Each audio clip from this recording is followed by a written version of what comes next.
గురుగారు ఇక తదుపరి రాసినటువంటి మిథున రాశి వారికి ఈ వారమంతా కూడా ఎలా ఉంది? మిథున రాశి వారికి 3 గ్రహాలు యోగిస్తున్నాయమ్మ. సప్తమంలో చంద్రుడు, దశమంలో రవి, రాహువులు. మనోబలంతో పనులు మొదలుపెట్టండి. విజయం సాధించే విధంగా ప్రణాళికలు సిద్ధం చేయండి. ఆశయం నెరవేరుతుంది. దేనికి వెనకడుగు వేయవద్దు. అపారమైన తెలివితేటలు లభిస్తాయి. శక్తి సామర్థ్యాలను దృష్టిలో పెట్టుకొని పనిచేయండి. సంకల్ప సిద్ధి కలుగుతుంది. ధర్మం రక్షిస్తుంది. ఉద్యోగంలో సత్ఫలితాలున్నాయి. క్రమంగా గుర్తింపు పెరుగుతుంది. అధికారుల నుండి ప్రశంసలు లభిస్తాయి.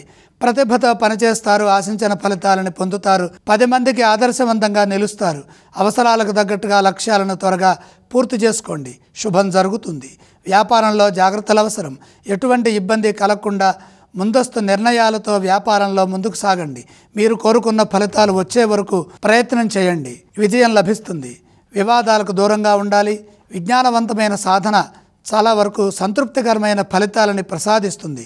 వారం మధ్య భాగంలోనే శుభం జరుగుతుంది. ఆనందించే అంశాలున్నాయి. ఆరోగ్యం సహకరిస్తుంది. వీరు ఏ స్తోత్రం పఠిస్తే మంచిదంటారు? మిథున రాశి వారు ఇష్టదేవతా ధ్యానం చేయడం చాలా మంచిది. వీరు ఏ ఆలయాన్ని సందర్శించాలి? గ్రహదోషం అధికంగా ఉన్నది కాబట్టి శ్రీమన్నారాయణమూర్తిని స్మరించండి. ఏమేం దానం చేస్తే బాగుంటుంది వీరికి? నవధాన్యము నవగ్రహ పాదాల దగ్గర ఉంచి నమస్కారం చేయండి.